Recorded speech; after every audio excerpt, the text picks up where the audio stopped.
हमला बोला है। गांधी जी के पुण्यतिथि के मौके पर सीएम बघेल ने कहा कि पीएम मोदी का रास्ता सावरकर गोडसे की विचारधारा का रास्ता है, जिसमें असहमति का कोई सम्मान नहीं है। कांग्रेस और बीजेपी नदी की दो किनारों जैसे हैं जो कभी एक दूसरे से नहीं मिल सकते। कांग्रेस विचारधारा गांधी जी के शांति, भाईचारे और अहिंसा के मूल्यों वाले विचारधारा वाली पार्टी है।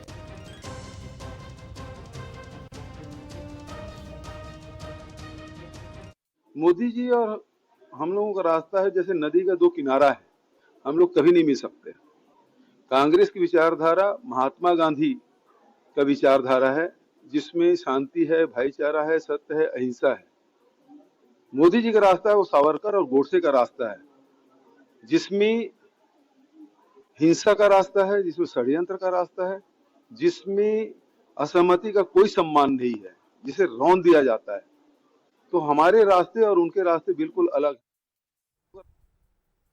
तो चलिए, सीएम भूपेश बघेल ने कहा कि नदी के दो रास्तों की तरह है, हम अलग अलग विचारधारा है, हम गांधी के विचारधारा के हैं। पीएम मोदी में, उनके कार्यों में असहमति की कोई जगह नहीं है।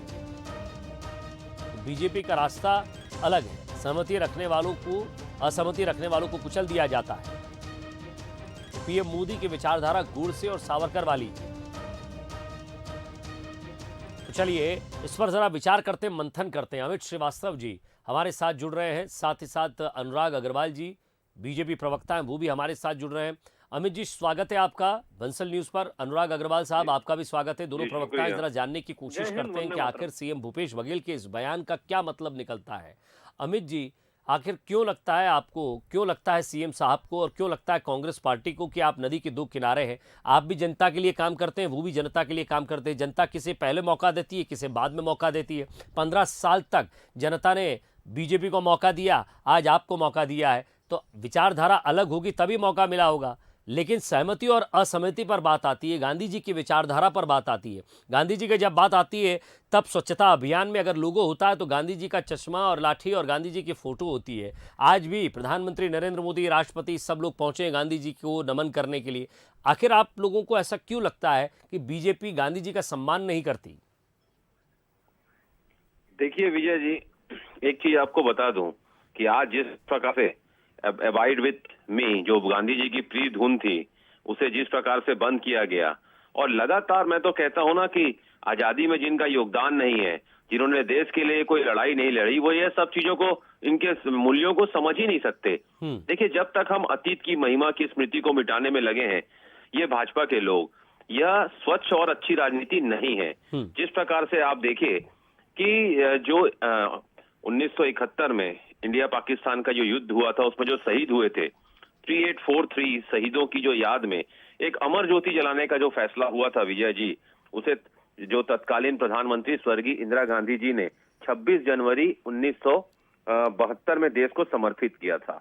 कि देश की रक्षा के लिए जिन्होंने प्राण निछावर किए, उनकी स्मृतियों में, और हमारे शहीदों की वीर गाथाएं अगर हमारी पीढ़ियों के लिए प्रेरणा पुंज है, नहीं, लेकिन अमित जी उसे हटाया नहीं है, उसे शिफ्ट किया है दूसरी जगह। वो अमर जवान ज्योति कोई अगर आपकी बात का ही मैं जवाब दूं तो शायद मुझे नहीं लगता कि उसे कोई उसे वहां से बुझा दिया गया है या इसमें जवानों का असम्मान जैसा कुछ है। देखिए, निश्चित तौर पे अगर आप देखेंगे तो कई सहमति और असहमति हो सकती है, लेकिन जिस प्रकार से अगर आप देखेंगे लगातार जब से इन 7 सालों में प्रजातांत्रिक मूल्यों का सबसे ज्यादा हनन और अगर लोकतंत्र का अपहरण किसी ने किया है तो निश्चित तौर लोकतंत्र और प्रजातंत्र आप उसी को क्यों मानते हैं जो कांग्रेस ने फैसले लिए हैं? देखिए, निश्चित तौर पे मैं नहीं, जनता जिनके जिस फैसलों के साथ होगी, जनता जनार्दन है। और निश्चित तौर पे आप देखिए कि लगातार सारे संवैधानिक मूल्यों जनता जनार्दन की तरफ से रिएक्शन आने दीजिए ना, कांग्रेस क्यों रिएक्शन दे रही है? चलिए मैं रुकता हूं आपके लिए। बीजेपी प्रवक्ता अनुराग अग्रवाल साहब हमारे साथ है। साहब, ऐसा क्यों कर रहे हैं आप लोग, क्यों हटा रहे हैं? आखिर इतनी सारी धुनें बज रही है, फिल्मी गाने बज रहे हैं, अगर गांधी जी की पसंदीदा धुन भी रहती तो क्या दिक्कत थी बीजेपी को, क्या दिक्कत थी अमर जवान ज्योति से? देखिए, मुझे लगता है आज बिल्कुल सही समय है। गांधी जी की पुण्यतिथि पे कांग्रेस को तो माफी मांगनी चाहिए, जिस गांधी नाम को ये ब्रांड बना के देश पे 70 साल तक शासन करते रहे। धर्मनिरपेक्षता की सबसे बड़ी पार्टी को शर्म आती है अपने पूर्वजों का धर्म बताने में। अगर ये सचमुच जितने धर्मनिरपेक्ष है तो बताया ना कि फिरोज जहांगीर खान के परिवार के हम लोग हैं। अपना अनुराग जी अगर इतना ही सम्मान होता गांधी जी के प्रति, जरा रुकिए, अगर इतना ही अनुराग जी आप सुनिए, अनुराग जी सुनिए, समय दूंगा मैं आपको। अगर इतना ही सम्मान होता तो बीजेपी के कुछ लोग वहां पहुंचते, जहां ये धुन बजाई जा रही थी वहां पहुंचते और कहते कि नहीं, हाँ ये धुन के प्रति हमारा भी समर्पण है, हम भी गांधी जी का सम्मान करते हैं। आखिर आपके लोग वहां क्यों नहीं पहुंचे? क्यों इस धुन को हटाना पड़ा? क्यों बार बार ऐसी चीजें होती है जो आपको सावरकर की तरफ ले जाती है? क्योंकि स्वाभाविक सी बात है, सावरकर को आप मानते हैं, आपके अनुषंगिक संगठन सावरकर को मानते हैं।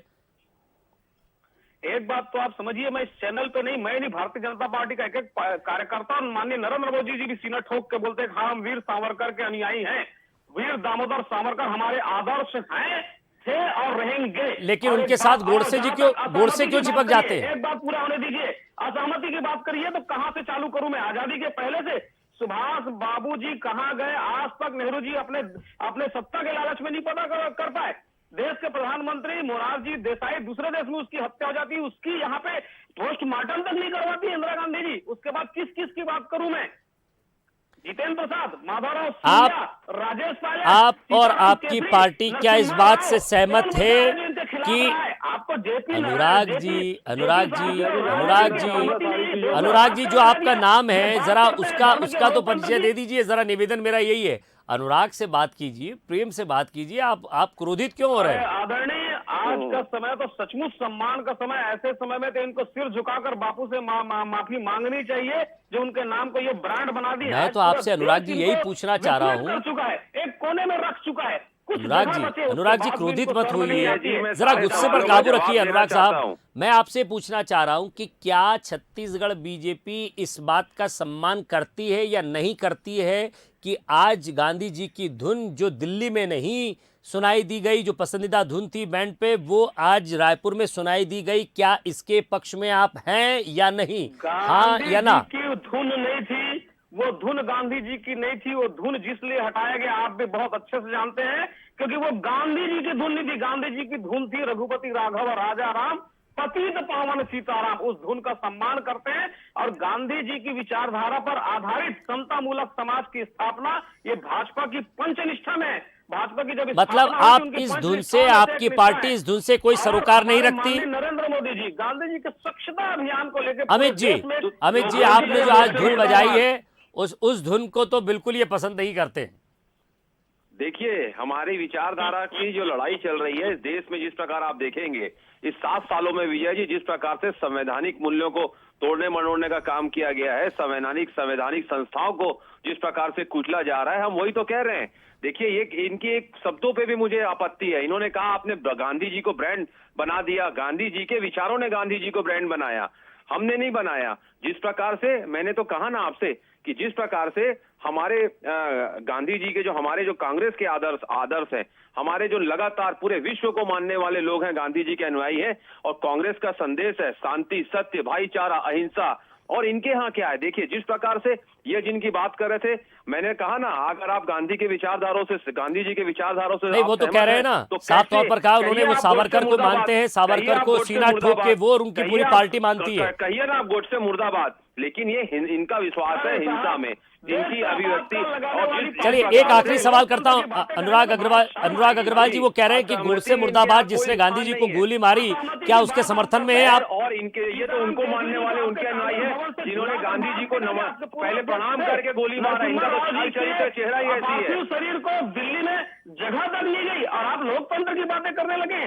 आजादी के बाद से राजतंत्र एक परिवार की गुलामी करते करते आप इतने ज्यादा मानसिक रूप से गुलाम हो गए। चलिए, मुझे लगता है कि इस पर अगर विचार मंथन की जरूरत थी, बातचीत की जरूरत थी, ये बहस में बदल जा रहा है। अमित जी और अनुराग जी, आप दोनों ही बुद्धिजीवी प्रवक्ता हैं। मैं समझता हूँ इसको यही रोका जाए, आगे खबरों की तरफ बढ़ा जाए तो बेहतर होगा। बहुत बहुत शुक्रिया आप दोनों का हमारे साथ जुड़ने के लिए, बातचीत के लिए।